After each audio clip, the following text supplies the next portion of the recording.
There are people who watch themselves fall apart, who can see from some quiet corner of their own mind that what they are doing makes no sense, and fall apart anyway.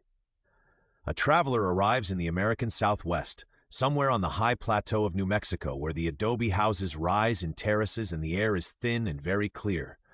He has come a long way. He is an educated man, the kind of man who has spent his life inside his own thinking, who trusts analysis the way other people trust instinct.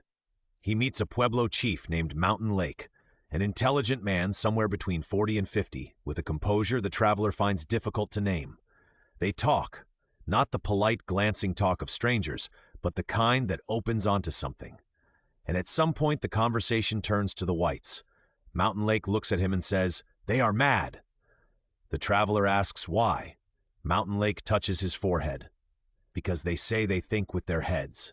The traveler is confused. He asks what Mountain Lake thinks with. Mountain Lake places his hand over his heart, and that is where the silence begins. The traveler will describe this moment later as something that rearranged him. Not an argument he had to respond to, not a theory he could examine and set down, something closer to being seen the way you are seen when someone names the thing you have been carrying so long you forgot it had a name. He said he felt rising inside him, something like a shapeless mist. And out of the mist came images he had not summoned, legions and conquest, and the long march of a civilization that had moved, generation by generation, everything important up into the skull. What Mountain Lake had pointed to was not simply a different habit of mind. He was pointing to an exile. The kind that happens so gradually, so completely that the people inside it have no idea they have left anywhere. They think this is just what a person is, a head moving through the world, explaining it. But here is what the traveler sat with, alone on that plateau above the world, the part that did not resolve. There is a current running below all that thinking, a part of the whole inner life that does not announce itself, that carries the hunger, the grief, the felt sense of what a moment actually means, while the thinking head holds the wheel. The thinking head does not know it is running. It believes it is everything. And when a single faculty runs unchecked like that, when every feeling, every impulse, every signal from the body is immediately drowned out by explanation, that is its own kind of possession, not by a demon, but by a radio stuck at full volume, making it impossible to hear anything else in the room.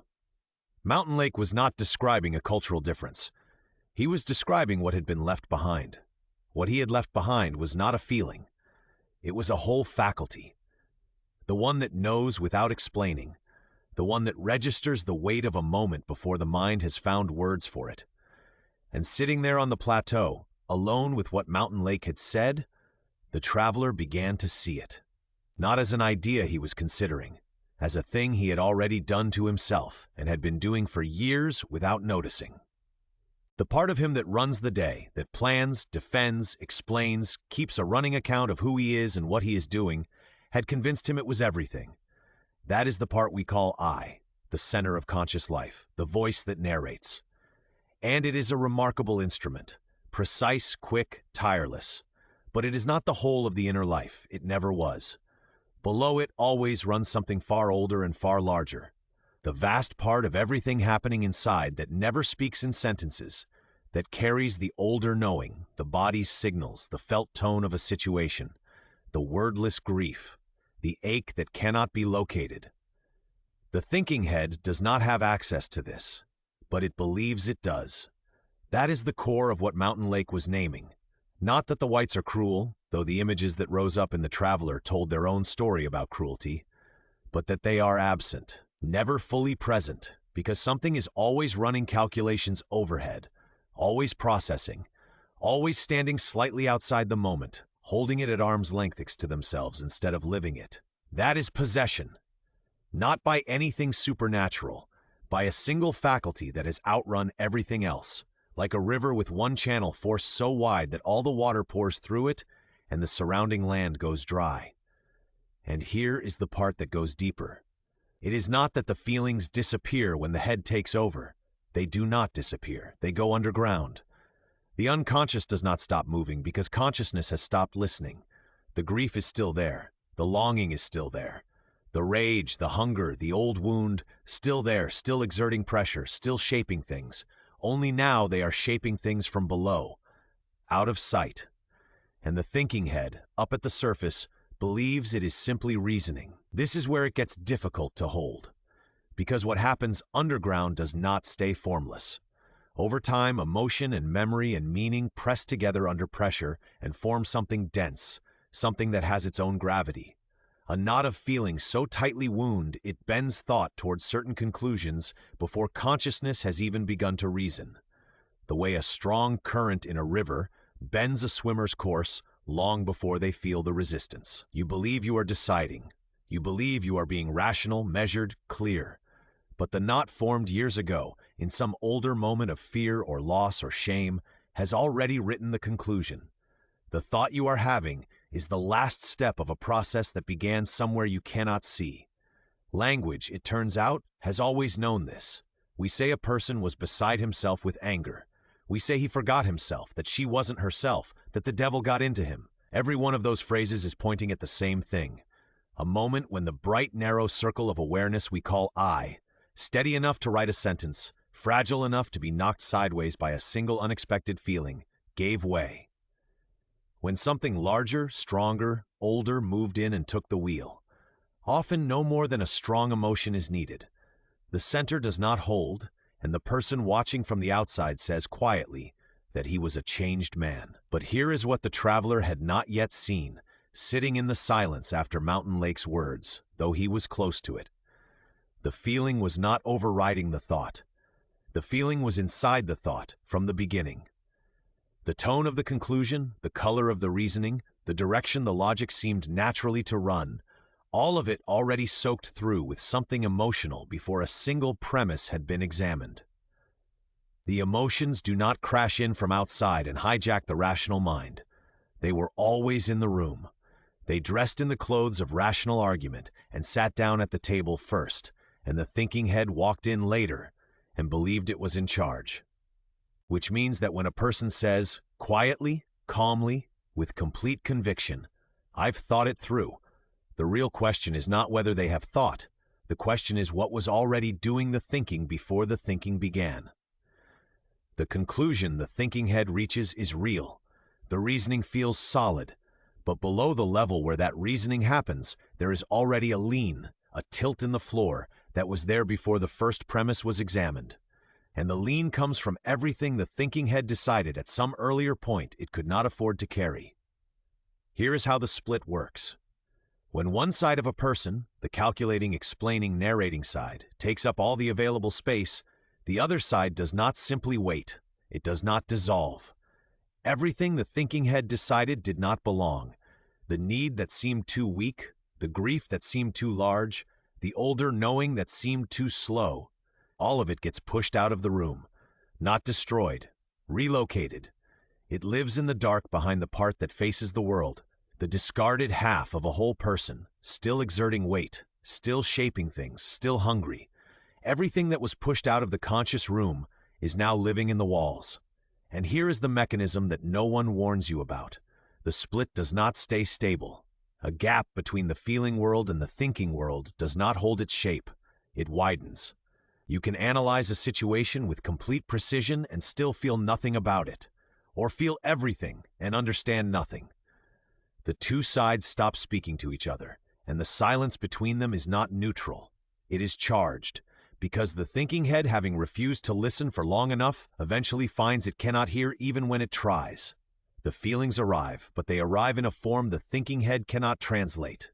As a vague unease, a mood with no address, a restlessness that seems to come from nowhere and attach itself to everything.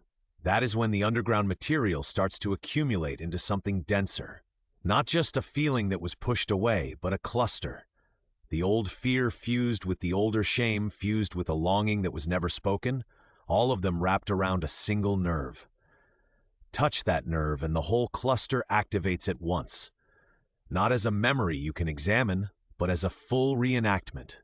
The fear arrives as if the original moment were happening now, the shame as if no time has passed, the longing as sharp and immediate as the first time it was felt and denied. This is not an emotion overriding thought.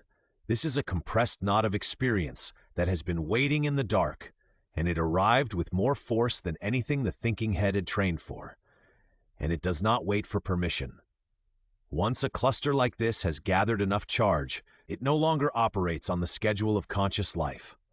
It arrives when it wants, triggered by a word, a tone of voice, a particular quality of afternoon light that once belonged to a harder moment. It says what it says. It runs to its conclusion. And then it is finished, and the person standing in its aftermath looks around and genuinely cannot explain what just happened.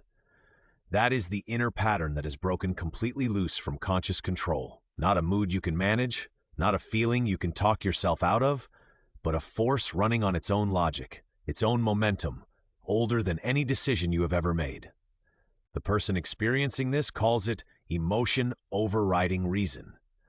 But that framing has the sequence wrong. The emotion was not late to the table. It was in the room first. What was pushed underground did not starve. It grew. And the correction, when it finally comes, is proportional to how far the original lean went. The more completely the thinking head held the wheel, the more ferocious the swing when the other side finally pushes back. This is not punishment. It is the inner world correcting for an imbalance it can tolerate for only so long. Press any system too far in one direction, and it will find its way back to the other. Not gently, not on schedule, not in a form you would have chosen. This is not only a personal story. The white man whom Mountain Lake described, nervous, hurried, possessed, was not a collection of damaged individuals. He was the product of a civilizational lean that had been accumulating for centuries, a whole way of organizing human life around the thinking head. Which means what has been pushed underground is not personal either. The grief is collective. The hunger is collective. The rage that moves through a culture without being able to locate its own source, that too is collective. Centuries of a discarded half, living in the walls. The old cultures Mountain Lake came from did not know this split. They moved between thinking and feeling the way a serpent moves. Right to left to right, the body complete in its motion, each side completing the other. Neither pole was the whole. Neither pole was in exile. The question that remains is what it costs to have forgotten how to move that way, and whether the body, even now, still knows the motion. The first move is not understanding. It is locating. Before you explain what you are feeling, before the story arrives about why you are feeling it and what it means and what you're going to do about it, stop. Ask a simpler question. Where is it in the body? Not what is it, not why is it here, where? The tightness across the chest that has been there since Tuesday. The hollow place just under the sternum when you think about a particular person. The low hum of agitation that settles in the shoulders and will not lift even after a good night's sleep. You have probably been naming that agitation, stress, or anxiety, or a difficult week, which is the thinking head doing what it does, converting the physical into the explainable and moving on. The move is to not move on, to sit for a moment with the physical fact of it, not as a symptom to diagnose, as information you have not yet read. This is harder than it sounds, because directed thinking, the mode the modern world has made its god, the logical, sequential, goal-aimed movement from question to answer, does not like to wait. It experiences unresolved feeling as a problem to be solved, and it will rush toward an explanation the way water rushes toward a drain. The explanation feels like relief. It feels like you have done something. But often what has actually happened is that the feeling was translated too quickly into a story about the feeling, and the story is already a step away from what was actually there. You have explained the river instead of drinking from it. So the first move is just locate, feel where it lives in the body. Give it a few seconds before the narrative begins. That is not nothing. That is the beginning of the inner ear learning to listen again. The second move is to slow the explaining down after it starts. Not stop it. The thinking head is not the enemy, and this is not a call to abandon thought. But there is a practice of noticing the rush. The person you cannot stop thinking about, even though you have told yourself to stop. You have already run through the reasoning several times. You know the reasons. The reasons have not settled the thing. That is a signal that the thing is not located where the reasons are. Something older is active, and the practice is to stay with that older thing a little longer before the next round of explanation begins. The feeling that seems disproportionate, the flash of anger at a small slight, the grief that hits harder than the occasion warrants, the inexplicable dread before a conversation that should be ordinary. That disproportion is not a malfunction. It is what happens when something much larger than the current situation has been touched. The emotion is not overriding the thinking head. It is trying to speak to it. It is carrying what is sometimes called a numinous quality, the charge of something inside you that is larger than the thinking head can contain, the weight of something that does not fit the room it has arrived in, because it was not made for this room alone. It came from somewhere further back. That is the third move. Treat the strong reaction as information rather than obstruction. When you feel something that does not fit, when the response is too big for its occasion, ask what it might be pointing at. Not immediately, not with a 5-step framework. With something closer to a symbolic attitude, the question of what this experience means rather than only what it is. The sudden dread before a minor conversation might be pointing at every conversation in which you were not heard. The longing that attaches itself to someone who probably cannot give you what you actually need might be pointing at something much older than that person. You are not required to solve this in the moment. You are only required to notice that the signal is coming from deeper than the surface event. The thinking head will want to make a system of this. It will want rules, a sequence, a way to measure whether it is working. Notice that impulse. It is not wrong. It is the only tool the thinking head has ever been given. But the shift being described here is not another project for the thinking head to manage. It is a different kind of attention altogether. Quieter, more patient, less interested in arriving than in staying long enough to hear what is already present. The decision that keeps changing its conclusion every time you reason through it is not a reasoning problem. The place where thinking alone cannot reach is not a place you get to by thinking harder. There is a different motion available, slower, older, less concerned with explanation. The body already knows it. It has been waiting, with a patience that outlasts any argument, for the part of you that narrates to stop long enough to notice. The hand over the heart. That was the whole argument. Not a refutation, not a critique, just a gesture toward where the knowing actually lives. What this episode has been tracing is the mechanism behind those moments when a person who knows better does the thing anyway.